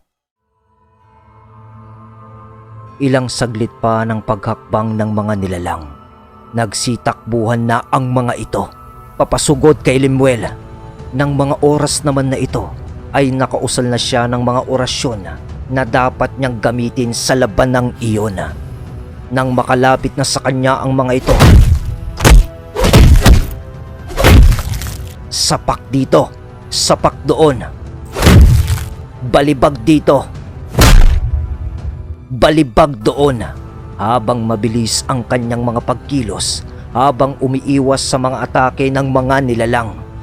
Nang biglang may isa pang katulad ng mga nilalang na yun ang dumating sa labanan. Nagmula yun sa himpapawid na tila ba tumalon yun ng napakataas at napakalayo mula sa ibayong lugar. Mabilis siya nitong inatake at isang sapak agad ang kanyang natanggap mula dito. Pagtilapon niya noon, mabilis din naman siyang hinabol ng mga nilalang na una niyang nakaharap. At agad siya ng mga itong hinawakan sa magkabilang kamay at braso at sapilitan siya ng mga itong pinaluhod sa lupa habang nakaharap sa isang nilalang na dumating sa labanan. Tinitigan siya nito ng mapanindak. Kasabay noon ang pag-amba sa kanya nito ng mahahaba nitong kuko at mabilis na itinarak sa kanyang dibdib. Nang mawawalan na siya ng ulirat noon, biglang may isang malakas na sapak ang tumama sa kanya noong pagmumuka na naging sanhi upang siya ay magising sa masamang panaginip. Lim! Lim! Gising! Sigaw ni Glenn habang ginigising siya nito sa pamamagitan ng pagsampal sa kanyang pagmumuka. Nang magising siya noon, mabilis naman niyang sinalag at hinawakan ang mga braso ni Glenn upang mahinto ang pagsampal nito sa kanya. Lim! Ano bang nangyayari sa'yo? Kanina mo pa kami sinasapak ni Kuya David at ipinaghahampas mo pa yung unan mo sa amin. Kunot noong tanong ni Glenn kay Lemuel habang nakatingin lang naman noon si David sa dalawa niyang pinsan kasama ni Tatang Guillermo. Sinabihan siya noon ng matanda na dinalaw ng batibat si Lemuel. Subalit agad din yung umalis matapos magbigay ito ng babala at pahiwatig. Marahil ay nagbibigay ng babala ang batibat na dumalaw kay Lemuel. David, Mukhang di na basta-basta ang mga nangyayari sa ating lugar. Maging ang mga ibang nilalang ay nagagambala na rin sa kanilang mga tirahan. Wika ni Tatang Guillermo habang nakasandal sa pader kasama si David. Nagising din kasi sila sa mga ingay at aksyon na ginawa ni Lemuel habang tulog ito at nananaginip. Nagtaka naman noon si Lemuel sa mga nangyari sa isip niya kasi parang totoo ang mga napanaginipan niya. Ikwinento niya sa tatlo ang lahat ng kanyang nasaksihan sa kanyang panaginip. Ang kanya mismong pagkamatay sa kamay ng mga sinaunang maranhig. Nagulat naman at napatayo nun si Tatang Guillermo habang marahang lumalapit kay Lemuel na nakaupo sa gilid ng kanilang higaan. Sinaunang maranhig ba kamo, iho? Ilan sila? Madami ba sila? Namukahan mo ba ang mga yon, iho? Sunod-sunod na tanong ni Tatang Guillermo na may halong pagkagulat. Hindi ho, maestro. Malabo lahat ng nasilayan ko sa aking panaginip. Tanging ang mga katawan lang nila ang aking nakita ng malinaw. At hindi ho ang muka nila. Sagot naman ni Lemuel habang umayos ng upo at sumandal sa dingding habang nakaupo pa rin sa papag. Maya-maya pa, biglang nagkwento si Tatang Guillermo tungkol sa mga sinasabing nilalang ni Lemuel. Alam niya kasi sa kanyang sarili na totoo ang mga nasilayan ni Lemuel sa kanyang panaginip. Maliban na lang sa isang bagay, ang kamatayan. Ayon kay Tatang Guillermo, malaking banta para sa mga bayang nakapalibot sa kabundukan ng Baco ang mga sinaunang maranhig o kung tawagin ay dungog kinaraya. Sa ibang lugar, halos kasing lakas kasi ito ng mga gabunan. Mas agresibo din kasi ang mga ito sa kanilang mga biktima. At bilang lamang ang mga pangontra na tumatalab sa mga ganoong nilalang. Di niya sukat akalain na may maranhig na palang umiiral sa kabundukang iyon. Nung una kasing nakaharap niya ang mga ito, ay tanging mga buroka at sarot lamang ang kanyang mga nakalaban. Tanging ang mga pinakasupremo lang ng mga ito ang naiiba, sapagkat nasa kaanyuan lamang yon ng pagiging tao na may maiitim na ugat-ugat sa kanyang katawan hanggang sa muka. Ang mga buhaghag namang mga buhok doon ay tila ba may sariling buhay dahil sa sumasabay yun sa saliw ng hangin. Parang ganun nga ho, maestro, ang aking mga nakita sa aking panaginip. Subalit, ang iniisip ko, sino ang mga kasama nitong kagaya niya din ang itsura? Wika ni Lemuel matapos nitong marinig ang mga sinabi ni Tatang Guillermo. Di ko na din alam, iho, sa ngayon kung totoo man sila. Isa itong malaking palaisipan para sa atin. Tugon naman ni Tatang Guillermo kay Lemuel.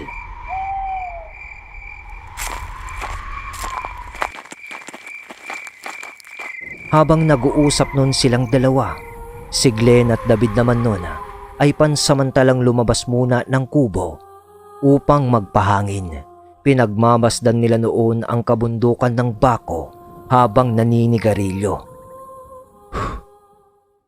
Nang bigla nilang nasipat ang ilang mga nilalang na mabilis na nananakbo patungo sa baryo. Kaagad nila noong tinawag ang dalawa upang ipagsabi ang kanilang mga nakikita. Sa paglabas noon ni Tatang Guillermo at Lemuel, agad itinuro ni Glenn at David ang mga nilalang na kanilang nakitang mabilis na nananakbo. Agad namang napamura doon si Tatang Guillermo nang masipat niya ang mga nilalang na malaaso ang mga anyo. Utrages! Nako! Heto na ang mga sinasabi ko! Mga iho! Harangin niyo sila bago pa sila makapasok dito sa loob ng baryo! Kayo lang ang may kakayahang lumaban sa kanila. Protektahan niyo ang mga tao sa baryo. Utos sa kanila ni Tatang Guillermo na walang pag-atubili naman nilang sinunod. Mabilis din sila doong tumakbo patungo sa baryo, dala-dala ang kanilang mga machete. At nang marating nila ito, agad nilang sinalubong ang mga nilalang na walang pakundangang sumugod dito. Natigilan naman ang mga yun at kaagad na nagwika ang isa sa mga yun ng, Hindi ba kayo ang 3 sundalong nakatakas sa amin? nung ubusin namin ang kasama nyo? Haharapin nyo kami.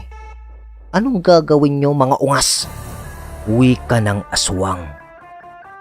Anong kailangan nyo dito, ha? Kung inaakala nyo na kami pa rin ang mga kilala nyong sundalo na tinakbuhan kayo na parang bata, pues, nagkakamali kayo mga animal. Tugon naman dito ni David. Mga alagang hayop lang naman ng mga tao ang kukunin namin dito sa baryo. Pero kung wala, kahit tao na lang. Gusto nyo ba? Kayo na lang? Sagot ng isang aswang. Malaya nyo namang magagawa ang mga nais nyo. Pero dadaan muna kayo sa aming mga kamay. Seryosong wika naman ni Glenn na may patawa-tawa pa. Dahil sa sinabi nito, nagulat pa ang mga nilalang at nanlaki ang mga mata. Kasunod ng mga paggingit-ngit ng galit dahil sa inaakala ng mga ito na minamaliit sila ng 3.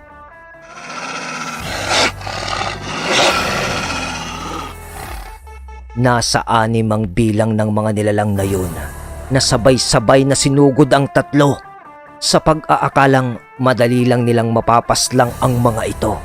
Subalit, ikinagulat nila nung salubungin sila ng mga magpipinsang sundalong antingero. Kaya naman mas nag-angil pa ang mga ito ng husto habang tumatakbo pasugod sa 3. Nang matantya ng mga aswang na kaya na nilang abutin ang 3 sa pamamagitan ng paglundag, agad naman nila yung ginawa. Habang nasa ere naman ang mga aswang na yun, iniamba ng mga ito ang nagsisitalasan nilang mga kuko sa 3. Ngunit nagawa yung sanggahin ni Glenn, David at Lemuel sa pamamagitan ng kanilang mga machete na nagsisilbi nilang mga sandata. Halos magdiklap noon ang machete at ang mga kuko ng mga nilalang. Pagkatapos nila yung sanggahin, agad naman silang sumagot ng pag-atake at agad na iwanasiwas ang kanilang mga sandata. Nagkatinginan pa silang 3 noon dahil sa sabay-sabay nilang paggalaw. Ngunit binaliwala na lang nila yun at agad na natuon ang atensyon nila sa mga aswang na nakaiwas din sa kanilang ginawang pag-atake. Umangil ang mga yun kasabay ng pagsasabi ng, Mga manong, di nyo alam ang pinapasok nyong gulo. Ramdam naming malakas nga kayo. Ngunit kakayayin nyo kaya kapag buong puwersa na namin ang sumalakay dito? Mas mabuti pang umanib na kayo sa aming samahan upang sa ganon ay makompleto na ang aming mga sundalong maranhig. Mag-isip kayo, mga manong. Uwi ka ng isang aswang habang pangising-ising nakatuwad sa kanilang harapan. ang mga ganyang bagay, di na pinag-iisipan yan mga demonyo. Dahil kahit kailan, di kami papanig sa kasamaan. Sagot naman ni Kapitan David. Ito namang dalawa, si Glenn at Lemuel, may kakaibang emosyon ang gumagapang sa pagkatao nila. Tila ba nais nilang matawa, imbis na matakot sa mga nilalang na nasa kanilang harapan. Kasi ngayon lang sila nakakita ng taong mukhang aso, tapos nakatuwad, kasasama ng mga itsura. Ngunit biglang nabura ang emosyong yon nang muli silang sunggaban ng mga nilalang na naging hudyat upang maging seryoso na sila sa laban. Agad na naitarak noon ni Kapitan David ang kanyang machete sa nilalang na sumunggab sa kanya. Agad na humandusay ang aswang na yun sa lupa. Si Glenn at Lemuel naman noon ay walang habas na hinahataw ng machete ang mga palundag-lundag na mga aswang habang umiiwas.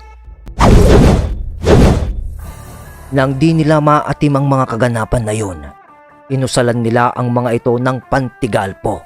Dahil doon, wala nang nagawa ang tatlong mga aswang na yun, kundi ang umangil na lang habang di makagalaw sa kanilang kinatatayuan. Habang ang dalawa naman ay marahan ng lumalayo sa lugar habang nagaangil. Hahabulin pa sana ni Kapitan David yun, subalit pinigilan siya ni Glenn at Lemuel. Kuya, huwag mo nang habulin ang mga yan. Baka may mga kasama pa yung nag-aabang lamang sa paligid. Baka kung mapano ka pa. Wika ni Glenn sa kanyang nakakatandang pinsan. Sinunod naman yun ni David. Marahan nila noong nilapitan ng tatlong aswang habang hinihimas nila ang mga talim ng machete nilang hawak. Sabay wika ni Glenn ng, Ito na ang pag-uumpisa ng pagkalipol nyo mga demonyo. Kayo ang nag-umpisa. Kami ang tatapos. seryosong wika ni Glenn sa nilalang. Igaganti namin ang mga kasama naming pinaslang nyo nang walang awa. Dagdag pa nito. Sa winika naman na yun ni Glenn, nagawa pang makangiti ng aswang habang nagsasabi ng, ang mga kasama nyo, ang inyong mismong kalaban. Wika ng nilalang, sabay tawa. Nang marinig nilang tatlo ang sinabi ng aswang, agad naman nilang iniamba ang kanilang mga machete at sabay-sabay na tinagpas ang ulo ng mga nilalang.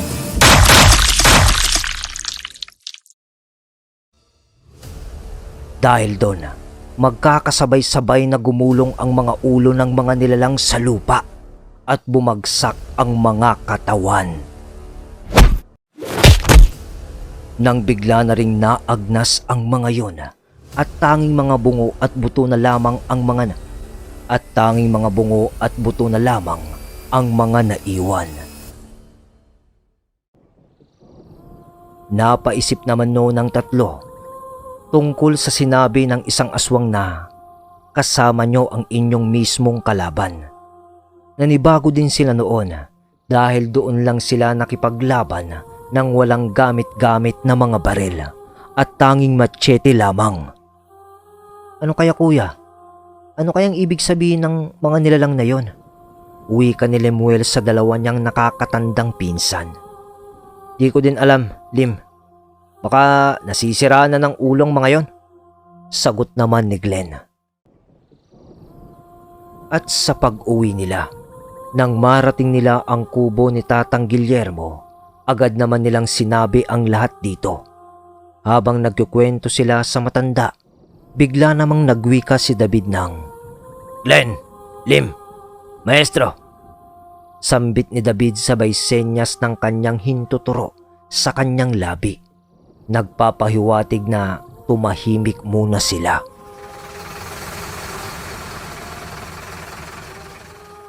May narinig kasi iyong ugong ng mga sasakyan mula sa di kalayuan. Naririnig niyo yun? Tanong niya sa tatlo. Sumagot naman agad ang tatlo ng oo. Napag-isip-isip nila na mga tunog yun ng sasakyan at nagmumula yon sa may paanan ng bundok. Agad noon na humiga si Tatang Guillermo sa papag at umusal ito ng mga usal para sa lakbay diwa. Inutusan niya noon ang magpipinsan na pumalibot sa kanya habang naglalakbay ang kanyang kaluluwa. Naguguluhan man noon ang tatlo, sumunod na lamang ang mga ito. Mga ilang minuto lang ang lumipas. Bumalik sa wisyo si Tatang Guillermo. Agad itong bumangon habang naghahabol ng paghinga. Mga iya, nakarating ang diwa ko sa may paanan ng bundok na may gibang kampo. May dumating doon na 2 sasakyan pang sundalo. Lulan din ang batalyon ng sundalo at kasama nila si Andras. Kailangan nyo silang abisuhan sapagkat ipapakain lamang ni Andras ang mga sundalong yon sa kanyang mga alagad na demonyo.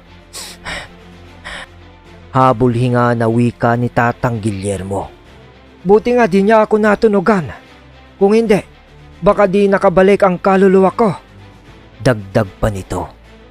Nagulat naman ang tatlo sa kanilang mga narinig na sinabi ni Tatang Guillermo. Magtatanong pa sana sila noon sa matanda kung paano nito nagawa ang maglakbay diwa. Subalit bigla sila nitong sinabihan ng, Mga iho, kumilos na kayo. Tumungo na kayo sa lugar na yon habang di pa nakakapanhik sa kabundukan ng mga kasamahan niyong sundalo. wika ng matandang manggagamot. Huwag kayong mag-alala. Malalakas ang tangan niyong mga gamit. Alam kong makakaya niyo sila. Minalas lang ako noon dahil sa ako'y nag-iisa. Kaya nagapin nila ako. Bilisan niyo na! Dagdag pa na wika ni Tatang Guillermo sa tatlo na bakas sa pagmuka ang labis na pagkabahala. Kaya naman mabilis na kumilos ang tatlo nun. Isa-isa nilang kinasungan ng bala ang mga magasin ng kanilang barel ng mga balang nakababad sa tubig na may langis at merong usal. Matapos nila yung gawin, agad naman nila noong kinuha ang mahahaba at maikli nilang baril na nakababad naman sa abo. Mabilis nila yung sinalpakan ng mga magasin.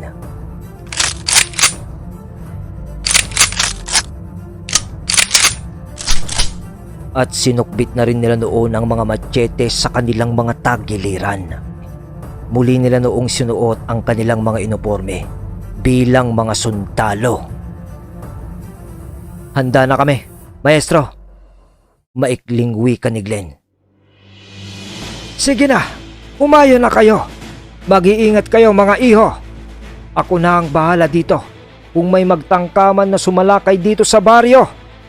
Nang ruspano ng tatlo bago tuluyang lumabas ng kubo. Patakbo sila noong naglakad upang agarang marating ang paanan ng bundok kung saan dating nakatirik ang kanilang kampo. Ilang minuto lang ang lumipas.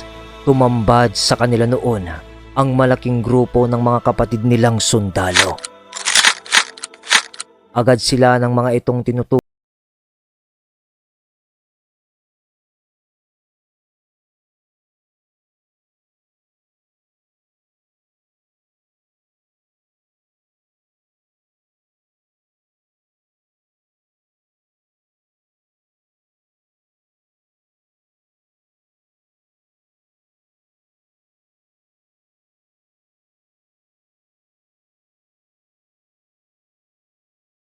Kaya mabilis na silang lumapit sa mga yon.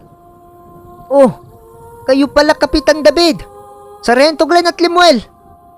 Nasaan ho ang iba niyong mga kasama? Mahigit 1 taon na rin ho nang ipadala kayo sa lugar na ito. Ngunit ni isa sa inyo ay walang nakabalik pa. Ano ho bang nangyari?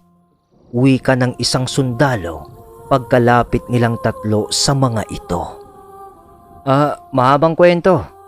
Sino ba ang nagpadala sa inyo dito sa lugar? Tanong naman ni Sargento Glenn sa sundalo. Si Lieutenant Andras Sargento. Ang totoo niyan, kasama namin siya ngayon. Kaso nagpaalam lang, natutunguhin niya ang intel namin dito sa lugar. Sagot ng sundalong kausap nila. Nagkatinginan silang tatlo nang marinig nila ang sinabi nito. Tapos ay nagwika si Kapitan David na huwag na nilang ituloy kung ano man ang binabalak nila dahil sa mapapahamak lamang silang mga bagong dating na sundalo. Mariinding sinabi ni Kapitan David na hanggat maaari, huwag na silang sumunod sa mga utos na ibinibigay sa kanila ni Lieutenant Andras dahil sa ang taong yun ang magpapahamak sa kanila. Ngunit nagulat naman sila sa naging reaksyon ng mga sundalong yun na nakakarinig ng kanilang mga usapan. Agad sila nitong nilapitan at tinutukan ng baril. Bakit? Bakit kami maniniwala sa inyo? Ha? Alam kong mas mataas ang ranggo mo kay Teniente Andras, Kapitan, pero wala kang karapatan na pagsalitaan siya ng kung ano-ano sa aming harapan na nasa ilalim ng kanyang pamumuno. Baka gusto niyong kayo ang unahin namin. Maangas na tugon naman ng isang sundalong lumapit sa kanila habang tinututukan sila ng baril. Hindi naman sa ganoon mga kasama. Pinapaalalahanan ko lang kayo kung gaano kadelikado ang gagawin niyong pagpasok sa kuta ng mga rebelde na yan. Diyan naubos ang aming mga kasama. Hindi dahil sa mga rebelde, kundi dahil sa mga aswang. Muling wika ni Kapitan David. Kaya ngayon pa lang, sinasabihan ko na kayong umatras dahil di mga ordinaryong rebelde lamang ang makakasagupan nyo sa bundok na yan. Dagdag pa nito.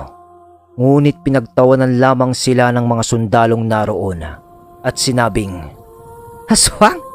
Kamo, Kapitan? Sa tanda nyo na yan, naniniwala pa kayo sa aswang. Ang sabihin nyo, bulok ang mga naging hakbang na ginawa nyo. Kaya naubos ang mga kasama nyo. Sagot ng isang sundalo na may hawak ng baril na nakatutok sa kanila habang tumatawa. Dahil doon, natahimik na lamang silang tatlo at bumulong na lang sa kanilang sarili ng, bahala kayo, basta kami, napaalalahanan na namin kayo. Bulong nila sa kanilang mga sarili. Ang malaking grupo kasi ni Teniente Andras ay may mga taglay na kayabangan at angas sa katawan dahil sa dami ng kanilang bilang kumpara sa dating bilang ng grupo ni na Kapitan David at Sargento Glenn. Malaki din ang inggit ng mga ito sa kanila. Ngunit ganun pa man ay kailangan pa rin nilang samahan ang mga ito bilang mga sundalo din sa gagawin ng mga itong pakikidigma sa mga rebelde. Kumbaga ginaganap lang nila ang pagsisilbi sa bayan. At nang gabi din ngayon, pagkarating ng mga sundalong yon sa utos ni Teniente Andras sa pamamagitan ng pagraradyo sa kanyang mga sundalo na umpisa na nilang paglusob sa kuta ng mga rebelde, ay nag-umpisa na nga silang suungin ang kagubatan sa kabundukan ng Baco. Gaya ng ginawang plano noon ni na Kapitan David, naghati sila sa dalawang grupo.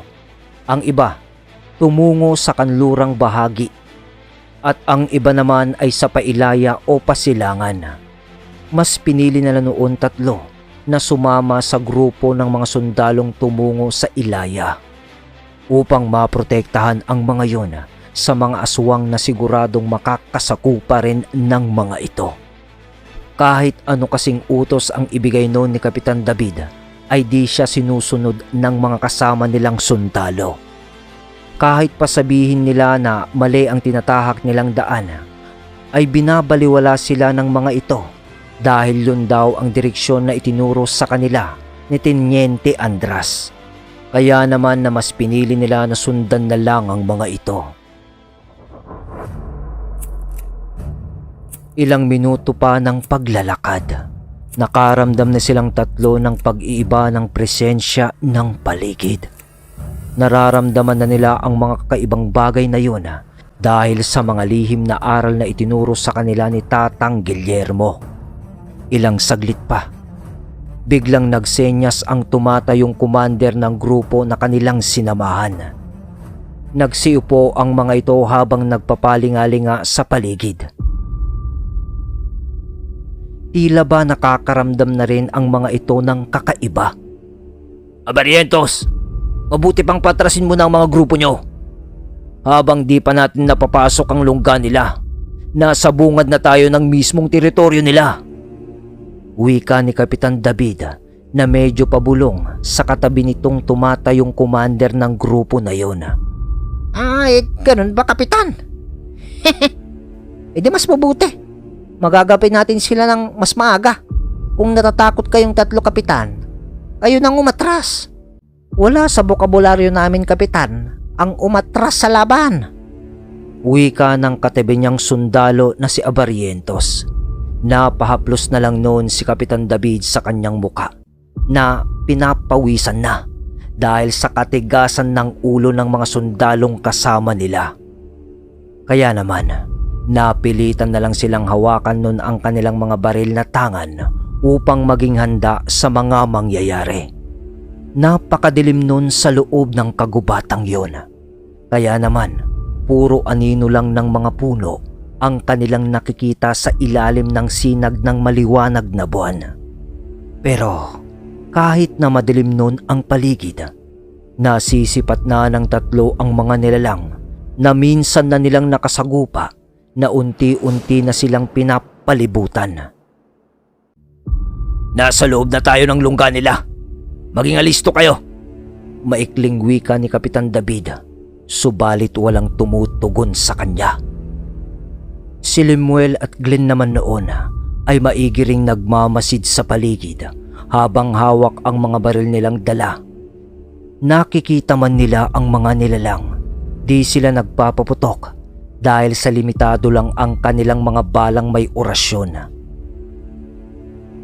Sa katahimikan ng paligid, nakakarinig na sila noon ng mga pagkaluskos sa ibaba at itaas ng mga puno.